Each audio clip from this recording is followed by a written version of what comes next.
3ನೇ ತಾರೀಕು ಭಾಳ ಒಂದು ಮಹತ್ವಪೂರ್ಣವಾದಂಥ ಚುನಾವಣೆ ಇದೆ. ಭಾಳ ವರ್ಷದ ನಂತರ ನಾವು ಗ್ರ್ಯಾಜುಯೇಟ್ ಕಾನ್ಸ್ಟಿಟ್ಯೂನ್ಸಿಯನ್ನು ಮೊದಲನೇ ಬಾರಿಗೆ ಡಾಕ್ಟರ್ ಚಂದು ಪಾಟೀಲ್ ಅವರು ಗೆದ್ದಿದ್ದು. ಅವರು ಕಳೆದ 6 ವರ್ಷದಲ್ಲಿ ಭಾಳ ಸಕ್ರಿಯವಾಗಿ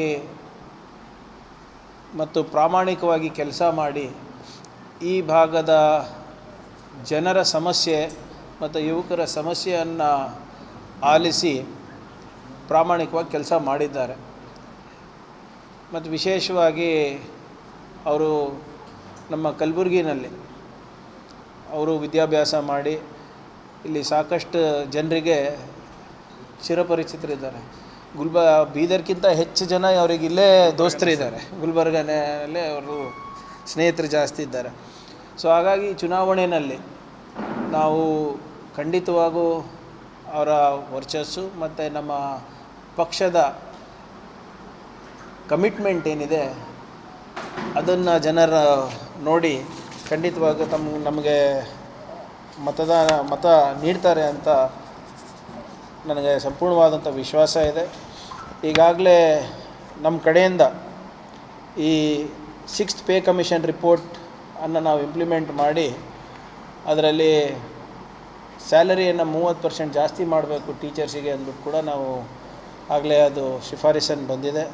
ಮತ್ತು 7th ಪೇ ಕಮಿಷನನ್ನು ನಾವು ಕಾನ್ಸ್ಟಿಟ್ಯೂಟ್ ಮಾಡಿ ಅಲ್ಲಿ 17% ಇಂಟ್ರೀಮ್ ರಿಲೀಫ್ ಕೂಡ ಆಗಬೇಕು ಅಂತ ಈಗ ಕಳೆದ ತಿಂಗಳು ಚುನಾವಣೆಗಿಂತ ಮುಂಚೆ ಕೂಡ ನಾವು ಹೇಳಿದ್ವಿ. ಮತ್ತು ನಾವು ಬಂದ ಮೇಲೆ ಈ ಸರ್ಕಾರ ಕಳೆದ 1 ವರ್ಷದಲ್ಲಿ ಆರ್ಟಿಕಲ್ 371J ಏನು ಸಮರ್ಪಕವಾಗಿ ಅನುಷ್ಠಾನಕ್ಕೆ ಬರಬೇಕು ಅಂತ ಏನು ಕೂಗಿತ್ತು ಅದನ್ನು ಕೂಡ ಪ್ರಾಮಾಣಿಕವಾಗಿ ನಾವು ಮಾಡಿದ್ದೇವೆ. ವಿಶೇಷವಾಗಿ ಸಾಕಷ್ಟು ಗೊಂದಲ ಹಿಂದಿನ ಸರ್ಕಾರದಲ್ಲಿ ಶ್ರೀರಾಮುಲು ಅವರು ಕ್ಯಾಬಿನೆಟ್ ಸಬ್ ಕಮಿಟಿ ಚೇರ್ಮನ್ ಇದ್ದಾಗ ಕೆಲವು ಅಧಿಕಾರಿಗಳ ಮಾತು ಕೇಳಿ ಅಥವಾ ಅವರಿಗೆ ಗೊತ್ತಿರಲಿಲ್ಲೋ ಅವರು ಕೆಲವು ಆದೇಶಗಳನ್ನು ಹೊರಡಿಸಿದ್ರು. ಆ ಆದೇಶಗಳಿಂದ ನಮ್ಮ ಏನು ಯುವಕರಿದ್ದಾರೆ ಸರ್ಕಾರಿ ನೌಕರಿಗೆ ಓದ್ತಿರೋರು ಇರ್ಬೋದು ಅಥವಾ ಅವರು ಯಾರು ಆಕಾಂಕ್ಷಿಗಳಿದ್ದರು ಅವರಿಗೆ ಸಾಕಷ್ಟು ಅನ್ಯಾಯ ಆಗ್ತಾಯಿತ್ತು. ಸೊ ಅವೆಲ್ಲ ಕೂಡ ಹಿಂದೆ ಈಗ ಹೊಸ ಸುತ್ತೋಲೆಗಳನ್ನು ಇಂಪ್ಲಿಮೆಂಟ್ ನಾವು ಇದೇ ವರ್ಷದ ಜನವರಿನಲ್ಲಿ ಮಾಡಿದ್ದೇವೆ. ಅದನ್ನು ನಾವು ಅಕ್ಷರಶಃ ನಾವು ಇಂಪ್ಲಿಮೆಂಟ್ ಮಾಡಿ ನಮ್ಮ ಭಾಗದ ಜನರಿಗೆ ವಿಶೇಷವಾಗಿ ಯುವಕರಿಗೆ ಪದವೀಧರರಿಗೆ ಸರ್ಕಾರಿ ನೌಕರಿಗಳಿಗೆ ಅನುಕೂಲವನ್ನು ನಾವು ಕೊಡ್ತೀವಿ. ಅದರ ಜೊತೆಗೆ ಇನ್ನು ಹೆಚ್ಚು ರೀತಿಯಲ್ಲಿ ಯಾವುದು ಖಾಲಿ ಇರುವಂಥ ಹುದ್ದೆಗಳನ್ನು ಭರ್ತಿ ಮಾಡೋಕ್ಕೆ ಕೂಡ ಎಲ್ಲ ಇಲಾಖೆಗಳಿಗಾಗಲೇ ಸೂಚನೆ ಮಾಡಿ ನಾವು ಪ್ರತಿ ತಿಂಗಳು ಇದಕ್ಕೆ ನಾನೇ ಸ್ವತಃ ನಾನು ಕ್ಯಾಬಿನೆಟ್ ಸಬ್ ಕಮಿಟಿ ಮೀಟಿಂಗ್ ಮಾಡ್ತಾಯಿದ್ದೀನಿ ಇಲಾಖೆಯವರು. ಅದನ್ನು ಕೂಡ ನಾವು ಮುಂದುವರಿಸ್ತೀವಿ ಅಂತ ಹೇಳ್ತಾ ಈ ಚುನಾವಣೆಯಲ್ಲಿ ನಾವು ಭಾಳ ಒಂದು ಅದ್ಭುತವಾದಂಥ ಫಲಿತಾಂಶವನ್ನು ನಾವು ಕಾಣ್ತೀವಿ ಅಂತ ಹೇಳಲಿಕ್ಕೆ ನಾನು ಬಯಸ್ತಾ ಇದ್ದೀನಿ. ಸಂವಿಧಾನದಿಂದ ತಿದ್ದುಪಡಿಯಾಗಿ ಬಂದಿರುವಂಥ ಒಂದು ಅಂಶ ಇರೋದರಿಂದ ಇದಕ್ಕೆ ನೀವು ಇಲ್ಲಿ ಹೋರಾಟ ಮಾಡಿದ್ರೆ ಅದಕ್ಕೆ ಫಲ ಸಿಗಲ್ಲ. ನೀವೇನಾದರೂ ಇದ್ದರೂ ಕಾನೂನುವಾಗಿ ನಾವು ಕೂಡ 20 ವರ್ಷ 30 ವರ್ಷ ಹೋರಾಟ ಮಾಡಿ ನಮ್ಮ ಭಾಗದ ಜನರಿಗೆ ಇದ್ರದ್ದು ಫಲ ಸಿಕ್ಕಿದೆ. ಆಮೇಲೆ ಆ ಪ್ರಾದೇಶಿಕ ಅಸಮಾನತೆ ಏನಿದೆ ಅದು ಬರೀ ಸರ್ಕಾರಿ ಉದ್ಯೋಗದಲ್ಲಿ ಅಷ್ಟೇ ಇಲ್ಲ, ಇನ್ಫ್ರಾಸ್ಟ್ರಕ್ಚರ್ನಲ್ಲಿದೆ, ಅಪೌಷ್ಟಿಕತೆಯಲ್ಲಿದೆ, ಶಿಕ್ಷಣದಲ್ಲಿದೆ. ಎಲ್ಲ ವಲಯಗಳಲ್ಲಿ ನಾವು ವೈಜ್ಞಾನಿಕವಾಗಿ ಸಂಶೋಧನೆ ಮಾಡಿ ಕೊಟ್ಟಾದ ಮೇಲೆ ಇದು ನಮ್ಗೆ ಸಿಕ್ಕಿರೋದು. ಸೊ ದಯವಿಟ್ಟು ನಾನು ಮನವಿ ಮಾಡ್ಕೋತೀನಿ ಬೇರೆ ಭಾಗದ ನಮ್ಮ ಜನರಿಗೆ ನಮ್ಮ ಆ ಹಿನ್ನೆಲೆಯನ್ನು ತಿಳ್ಕೊಂಡು ಆ ಹೋರಾಟದ ಹಿನ್ನೆಲೆಯನ್ನು ಅರಿವು ಮೂಡಿಸ್ಕೊಂಡು ಮತ್ತು ವೈಜ್ಞಾನಿಕವಾಗಿ ಬೇರೆಯವ್ರಿಗೆ ಎಷ್ಟು ಸರ್ಕಾರಿ ಹುದ್ದೆಗಳಿದೆ, ನಮಗೆ ಎಷ್ಟಿದೆ, ನಮ್ಮಲ್ಲಿ ಎಷ್ಟು ರೋಡ್ ಇದೆ, ನಿಮ್ಮಲ್ಲಿ ಎಷ್ಟಿದೆ, ನಿಮ್ಮಲ್ಲಿ ಎಷ್ಟು PHC ಇದೆ, ನಮ್ಮಲ್ಲಿ ಎಷ್ಟಿದೆ, ಎಲ್ಲ ವಲಯಗಳನ್ನು ನೀವು ಹೋಲಿಕೆ ಮಾಡಿ ನಿಮಗೆ ಅರಿವಾಗ್ತದೆ. ಹೌದು ಇದು ಬೇಕಾಗಿದೆ ನಮ್ಮ ಜನರಿಗೆ ಅಂದ್ಬಿಟ್ಟು. ಆದ್ದರಿಂದ ಇದನ್ನು ಅನುಷ್ಠಾನಕ್ಕೆ ತರುವ ಜವಾಬ್ದಾರಿ ಸರ್ಕಾರದ್ದಾಗಿದೆ. ಖಂಡಿತವಾಗೂ ಇದನ್ನು ನಾವು ತರ್ತೀವಿ. ಅದರಲ್ಲೂ ವಿಶೇಷವಾಗಿ ನಮ್ಮ ಸಹೋದ್ಯೋಗಿಗಳಲ್ಲಿ ಯಾವುದಾದ್ರೂ ತಪ್ಪು ಕಲ್ಪನೆ ಇದೆ ಅದನ್ನು ಕೂಡ ಸರಿಪಡಿಸೋದು ಜವಾಬ್ದಾರಿ ನಮ್ಮದಾಗುತ್ತೆ. ಅದನ್ನು ಕೂಡ ನಾನು ವೈಯಕ್ತಿಕವಾಗಿ ಮಾಡ್ತೀನಿ ಅಂತ. ಸ್ವಾತಂತ್ರ್ಯ ಆದಮೇಲೆ ಯಾರಾದರೂ ಒಬ್ಬ ನಾಯಕ ಇಡೀ ರಾಷ್ಟ್ರವನ್ನು ಭಾಳ ಹತ್ತಿರದಿಂದ ಕಂಡವರಂದರೆ ರಾಹುಲ್ ಗಾಂಧಿಯವರು. ಕಾಶ್ಮೀರಿಂದ ಕನ್ಯಾಕುಮಾರಿ ತನಕ ಪಾದಯಾತ್ರೆ ಮಾಡಿದ್ದಾರೆ, ನಾರ್ತ್ ಈಸ್ಟಿಂದ ಇಟ್ಕೊಂಡು ಗುಜರಾತ್ ತನಕ ಮಾಡಿದ್ದಾರೆ.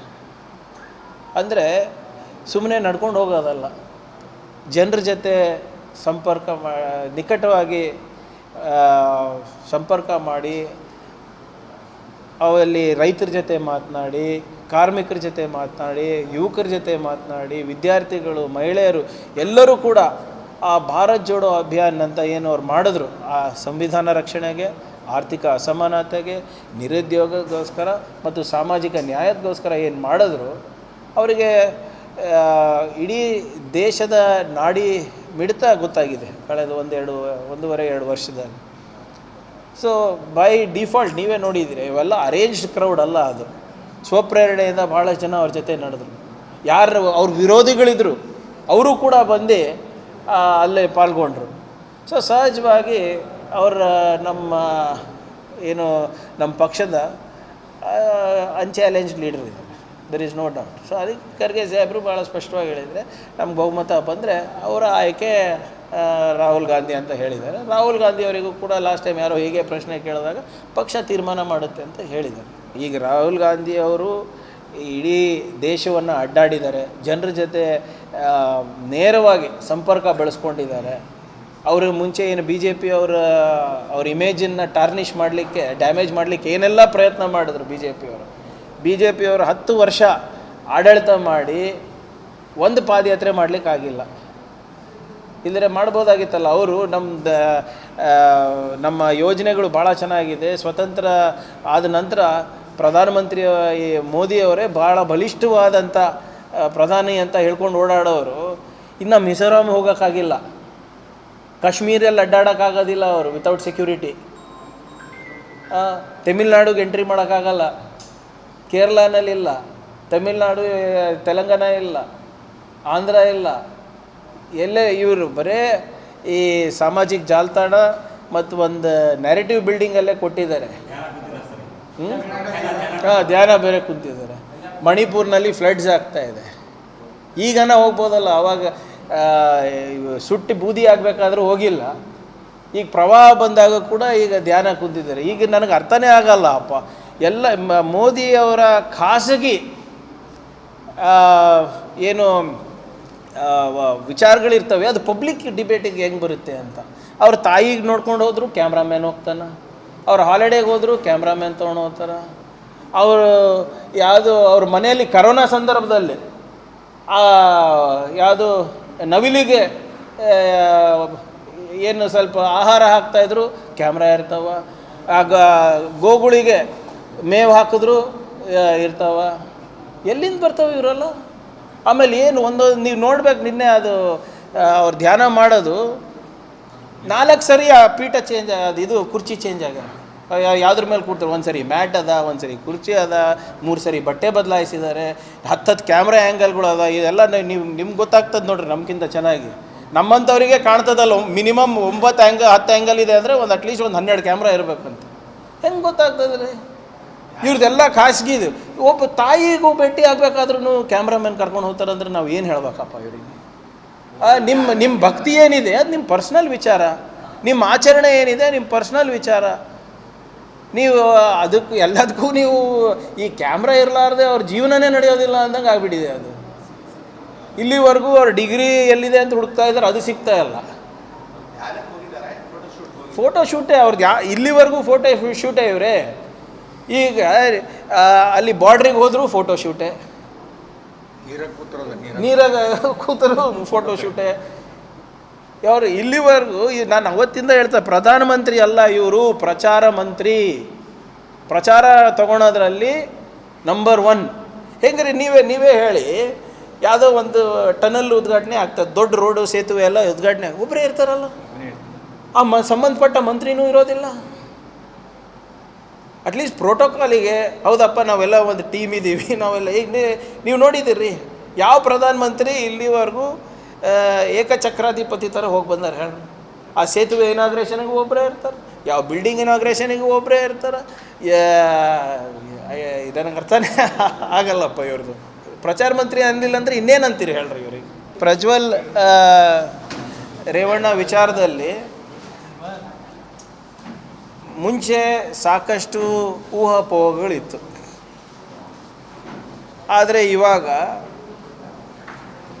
ಅವರೇ ಕಸ್ಟಡಿನಲ್ಲಿದ್ದಾಗ ನಾವು ಏನಾದರೂ ಸುಮ್ಮನೆ ಸಂಕಲ್ಪ ಮಾಡ್ಕೊಳೋದು, ನಾವೇನೋ ಒಂದು ಸುಮ್ಮನೆ ಕಾಲ್ಪನಿಕವಾಗಿ ಮಾತನಾಡೋದು ಸರಿಯಲ್ಲ. ಅವ್ರು ಉತ್ತರ ಕೊಡಲಿ. ಯಾವುದಕ್ಕೂ ಉತ್ತರ ಕೊಡಲ್ಲ ಅಂದರೆ ಹೇಗಾಗ್ತದೆ?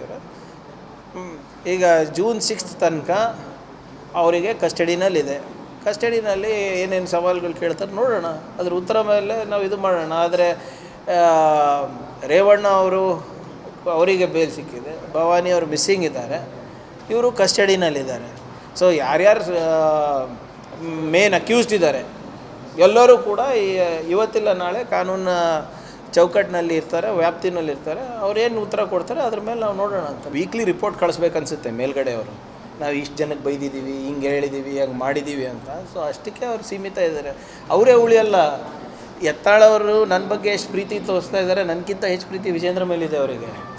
ಅವರೇ ಹೇಳ್ತಾ ಇದ್ದಾರಲ್ಲ, ಈ ಚುನಾವಣೆ ಮುಗೀಲಿ, ವಿಜೇಂದ್ರ ಅವರು ಅಧ್ಯಕ್ಷರಾಗೋದಿಲ್ಲ, ಅಶೋಕ್ ಅವರು ಅವ್ರ ಸ್ಥಾನವನ್ನು ಕಳ್ಕೋತಾರೆ ಅಂತ ಯಾರು ಹೇಳ್ತಾ ಇರೋದು? BJP ಅವ್ರು ಹೇಳ್ತಾ ಇರೋದು. ಸೊ ಫಸ್ಟು ಅವ್ರ ಮನೆ ಉಳಿಸ್ಕೊಳ್ಳಿ, ಅವ್ರ ಮನೆ ಬೆಂಕಿ ಆರಿಸ್ಕೊಳ್ಳಿ. ನಮ್ಮ ಮನೆಯಲ್ಲಿ ಯಾವುದೇ ರೀತಿಯಾದಂಥ ಬೆಂಕಿನೂ ಇಲ್ಲ, ಯಾವುದೇ ರೀತಿಯಾದಂಥ ಭಿನ್ನಾಭಿಪ್ರಾಯ ಕೂಡ ಇಲ್ಲ. ಯತ್ನಾಳ್ ಅವ್ರು ಏನಾದರೂ ಹೇಳಲಿ. ನಿನ್ನೆ ಅವ್ರ ಸ್ಟೇಟ್ಮೆಂಟನ್ನು ನೋಡಿದೆ, ಎಲ್ಲೋಯ್ತು ಅವ್ರ ಉಗ್ರ ಪ್ರತಾಪ್ ಅವತಾರ ಅದು ಇದು. ನೀವು ಇದ್ರಲ್ರಿ ಆಡಳಿತದಲ್ಲಿದ್ದಾಗ ನೀವೇ ತಾನೇ ಹೇಳಿದರು, ಯಡಿಯೂರಪ್ಪ ಅವ್ರ PA ದುಬೈನಲ್ಲಿ ವಿಜೇಂದ್ರ ಅವ್ರು ಯಾಕೆ ಪದೇ ಪದೇ ಹೋಗ್ತಾರೆ, ಯಡಿಯೂರಪ್ಪ ಅವ್ರಿಗೆ ಇಳಿಸಿದ್ದು ಮಾಡಿದ್ದು ಕತೆಗಳು ನೀವೇ ಹೇಳಿದ್ರಲ್ಲ. ನೀವೇನು ಮಾಡಿದ್ರಿ ಅವಾಗ? ನೀವು ಯಾಕೆ ಸಾಕ್ಷಿಗಳು ಕೊಟ್ಟಿಲ್ಲ? PSI ಹಗರಣದ ಬಗ್ಗೆ ಇರ್ಬೋದು, ನಾನೆಷ್ಟು ಮಾತಾಡಿದ್ದೀನಿ, ನನಗಿಂತ ಜಾಸ್ತಿ ಅವ್ರು ಮಾತಾಡಿದಾರ ಇಲ್ಲ ಹೇಳ್ಬಿಡ್ರಿ. ವಿಜೇಂದ್ರ ಅವ್ರ ವಿರುದ್ಧ ನಾವು ಮಾತಾಡಿಲ್ಲ, ಅವ್ರು ಜಾಸ್ತಿ ಮಾತಾಡಿದ್ದಾರೆ. ಯಡಿಯೂರಪ್ಪ ಅವ್ರ ವಿರುದ್ಧ ನಾವು ಜಾಸ್ತಿ ಇಲ್ಲ, ಅವ್ರು ಜಾಸ್ತಿ ಮಾತಾಡಿದ್ದಾರೆ. ಅವಾಗೇನು ಸಾಕ್ಷಿಗಳು ಕೊಟ್ಟಿದ್ರಿ? ಅಟ್ಲೀಸ್ಟ್ ನಾವು ಏನೇನು ಹೇಳಿದ್ದೀವಿ ಅದೆಲ್ಲನೂ ಕೂಡ ಸಾಕ್ಷಿ ಸಮೇತವನ್ನು ಕೊಟ್ಟು ಅದು ತನಿಖೆಯನ್ನು ನಡೆಸಿದ್ವಿ. ನೀವು ಸರ್ಕಾರದಲ್ಲಿದ್ದಾಗ ಏನು ಮಾಡಿದ್ರಿ ಯತ್ನಾಳ್ ಅವರೇ? PSI ಹಗರಣ ನಿಮ್ಮ ಕಣ್ಣೆದುರಿಗಾಯಿತು, ಬಿಟ್ಕಾಯಿನ್ ಹಗರಣ ನಿಮ್ಮ ಕಣ್ಣೆದುರಿಗಾಯಿತು. ಇವಾಗ ನೀವು ಪರಿಷ್ಠ ಜಾತಿ ಪರಿಷ್ಠ ಪಂಗಡದ ಜನಾಂಗದ ಬಗ್ಗೆ ಇಷ್ಟು ಕಾಳಜಿ ವಹಿಸ್ತಾ ಇದ್ದೀರಲ್ಲ, ಅದೇ ಸದನದಲ್ಲಿ ನಿಮ್ಮ ಮುಖ್ಯಮಂತ್ರಿಗಳು 10,000 ಕೋಟಿ ರೂಪಾಯಿ ಡೈವರ್ಷನ್ ಆಗಿದೆ SCP TSP ಹಣ ಅಂತ ಹೇಳಿದಾಗ ಅವಾಗ ಯಾಕೆ ಗಪ್ ಕೂತಿದ್ರಿ? ಗಂಗಾ ಕಲ್ಯಾಣ ಯೋಜನೆಯಲ್ಲಿ ಹಗರಣ ನಡೆದಾಗ 4 ಜನ ಅರೆಸ್ಟ್ ಆದಾಗ ವಿಧಾನಸೌಧ ಪೊಲೀಸ್ ಸ್ಟೇಷನ್ನಲ್ಲಿ ಅವಾಗ ಯಾಕೆ ಗಪ್ ಕೂತಿದ್ರಿ? 400 ಕೋಟಿ ರೂಪಾಯಿ ಅವಾಗ ನಿಮ್ಮ ಸರ್ಕಾರ ನುಂಗಿದ್ರಲ್ಲ, ಅವಾಗ ಯಾಕೆ ಸುಮ್ಮನಿದ್ರಿ? ಅವಾಗ ಎಷ್ಟಿತ್ತು ಪಾಲು? CMದು ಎಷ್ಟಿತ್ತು? ಪ್ರಧಾನಮಂತ್ರಿದು ಎಷ್ಟಿತ್ತು ಪಾಲು? ಇವಾಗ ನೀವೇನೇನು ಪ್ರಶ್ನೆಗಳು ಕೇಳ್ತಾ ಇದ್ರೆ ಅವಾಗ ಯಾಕೆ ಕೇಳಿಲ್ಲ ನೀವು? ಅಥವಾ ಗೊತ್ತಾದ ಮೇಲೂ ನೀವೇನು ಮಾಡಿದ್ರಿ? ನೈತಿಕತೆಯಿಂದ ನೀವು ರಾಜೀನಾಮೆ ಕೊಡ್ಬೋದಾಗಿತ್ತಲ್ಲ, ಇಂಥ ಸರ್ಕಾರದಲ್ಲಿ ನಾನು ಇರೋದಿಲ್ಲ ಅಂತ ಮಾಡಿದ್ರ? ನಮ್ಮ ಸರ್ಕಾರ ಯಾರಿಗೂ ರಕ್ಷಣೆ ಮಾಡೋದಿಲ್ಲ ಅಂದ್ಬಿಟ್ಟು ಭಾಳ ಸ್ಪಷ್ಟವಾಗಿ ಮುಖ್ಯಮಂತ್ರಿಗಳು ಉಪಮುಖ್ಯಮಂತ್ರಿಗಳು ನಿನ್ನೆ ಹೇಳಿದ್ದಾರೆ. ನಾಗೇಂದ್ರ ಅವರು ತಮ್ಮ 24 ತಾಸು ಒಳಗಡೆ, ಯಾವಾಗ ಈ ಹಗರಣ ಹೊರಗೆ ಬಂತು 24 ತಾಸು ಒಳಗಡೆ ಇದು CIDಗೆ ವಹಿಸಬೇಕು ಅಂತ ಅವರೇ ಹೇಳಿರೋದು. ಬಂದು ದಾಖಲೆಗಳನ್ನು ಸಬ್ಮಿಟ್ ಮಾಡಿದರು, ಫೋರ್ಜರಿ ಆಗಿದೆ ಅಂದ್ಬಿಟ್ಟು. ಏನೇ ಇದೆ, ಯಾರೇ ಇರ್ಬೋದು, ಅದು ಅಧಿಕಾರಿಗಳಿರ್ಬೋದು, ನಾನಿರ್ಬೋದು, ಉಪ್ಪು ತಿಂದರೆ ನೀರು ಕುಡಿಲೇಬೇಕು. ಸೊ ಇದರಲ್ಲಿ ಯಾರ್ದು ರಕ್ಷಣೆ ಮಾಡೋದು ಅವಶ್ಯಕತೆ ಇಲ್ಲ ಅಂದ್ಬಿಟ್ಟು ನಮ್ಮಿಬ್ಬರು ನಾಯಕರು ಕೂಡ ಹೇಳಿದ್ದಾರೆ. ಅದೇನಿದೆ ತನಿಖೆ ಕೊಟ್ಟಿದ್ದೀವಿ, SIT ಕೊಟ್ಟಿದ್ದೀವಲ್ಲ, ಬರಲಿ, ಪ್ರಿಲಿಮಿನರಿ ಬರಲಿ. ಈಗ ಬ್ಯಾಂಕ್ ಟ್ರಾನ್ಸಾಕ್ಷನ್ನು ಟ್ರೇಸೇಬಲ್ಲು, ಒಂದು ಬ್ರಾಂಚಿಂದ ಇನ್ನೊಂದು ಬ್ರಾಂಚಿಗೆ ಹೋಗಿರೋದು ಟ್ರೇಸ್ ಆಗಿದೆ, ಆ ಬ್ರಾಂಚಿಂದ ಇನ್ನೊಂದು ಯಾವುದೋ ಹೈದರಾಬಾದ್ ಬ್ರಾಂಚು ತೆಲಂಗಾಣ ಬ್ರಾಂಚಿಗೆ ಹೋಗಿರೋದು ಟ್ರೇಸ್ ಆಗಿದೆ, ಅಲ್ಲಿಂದ ಕೆಲವು ಕಂಪ್ನಿಗಳಿಗೆ ಹೋಗಿದೆ ಅಂತ ಟ್ರೇಸ್ ಆಗಿದೆ, ಕೆಲವು ಒಂದು 28 ಕೋಟಿ ವಾಪಸ್ ಬಂದಿದೆ ಅಂತ ಏನೋ ಹೇಳ್ತಾ ಇದ್ದಾರೆ. ಸೊ ಅವೆಲ್ಲ ನೋಡೋಣ ಏನಾಗುತ್ತೆ, ಬರಲಿ. ಆಮೇಲೆ ಇದೆಲ್ಲ ಯಾರು ಮಾಹಿತಿ ಕೊಡ್ತಾ ಇರೋದು? ನೇರವಾಗಿ ಸರ್ಕಾರನೇ ನಿಮ್ಗೆ ಕೊಡ್ತಾ ಇರೋದು. ಏನು ಮುಚ್ಚುಮರೆ ಏನಿಲ್ಲ ಅಲ್ಲ ಇದರಲ್ಲಿ. ತಾವೇ ಎಲ್ಲ ಬ್ರೇಕಿಂಗ್ ನ್ಯೂಸ್ ಹೊಡೆದಿದ್ದು, ಅದರಲ್ಲಿ ಏನೂ ಆಗೇ ಇಲ್ಲ ಅಂತ ಹೇಳಿದರು. ಅಟ್ಲೀಸ್ಟ್ ಕನಿಷ್ಠ ಮಾನವೀಯತೆಯ ದೃಷ್ಟಿಯಿಂದ ಇದನ್ನು ತನಿಖೆ ಒಳಪಡಿಸ್ತೀವಿ, ನೋಡ್ತೀವಿ, ಮಾಡ್ತೀವಿ ಅಂತಲೂ ಹೇಳಿರಲಿಲ್ಲ. ನಾವು ಅದೆಲ್ಲನೂ ನಾವು ಮಾಡ್ತಾಯಿದ್ದೀವಿ. ನಾವು ಆಮೇಲೆ ಇಬ್ಬರು ನಾಯಕರು ಕೂಡ ಹೇಳಿದಾಗ ಇಲ್ಲ ಇದರ ನಿರ್ದಾಕ್ಷಿಣ್ಯವಾಗಿ ನಾವು ಕ್ರಮ ತಗೋತೀವಿ ಅಂದರೆ ರಿಪೋರ್ಟ್ ಬರಲಿ, ಮಾಡ್ತೀವಿ. ಈಗ ನಾನೇ ಅದರಲ್ಲಿ ಪಾಲ್ಗಾರರಿದ್ದರೆ ನನಗೂ ಶಿಕ್ಷೆ ಆಗಲಿ. ರಾಜೀನಾಮೆ ಕೊಡಿಸ್ಬೇಕಾ ಬಿಡಿಸ್ಬೇಕಾ ಅದು CM ವಿವೇಚನೆಗೆ ಬಿಡು. Cabinet is always the prerogative of the chief minister. ಹೌದಾ ಇಲ್ಲ? ಈಗ ಈಗ ಎಲ್ಲ ಸಚಿವರು ರಾಜೀನಾಮೆ ಕೊಡಬೇಕಂದ್ರೆ ವಿಪಕ್ಷರವರು ಹೇಳಿದಾಗ ಅದಕ್ಕೆ ನಾವು ಕೊಡೋಕ್ಕಾಗುತ್ತಾ? ಈ ವಿಪಕ್ಷರ ನಾಯಕರು ಯಾರು ನಮ್ಗೆ ಹೇಳೋಕ್ಕೆ? ಅವರೇನು ಅವ್ರ ಕೆಲಸ ಅವ್ರು ಮಾಡಬೇಕು. ಅವ್ರದ್ದು ಪ್ರಜಾಪ್ರಭುತ್ವದಲ್ಲಿ ಅವ್ರದ್ದಾದಂಥ ಒಂದು ಸ್ಥಾನಮಾನ ಇದೆ. ನಮ್ಮದ್ರಲ್ಲಿ ಏನಾದರೂ ಲೋಪ ಇದ್ದರೆ ಎತ್ತಿಡೀಲಿ. ನಾವೇನು ಅವ್ರ ಥರ ಏನು ಅವ್ರ ಥರ ಜಾರ್ಕೊತಾ ಇದ್ದೀರಾ?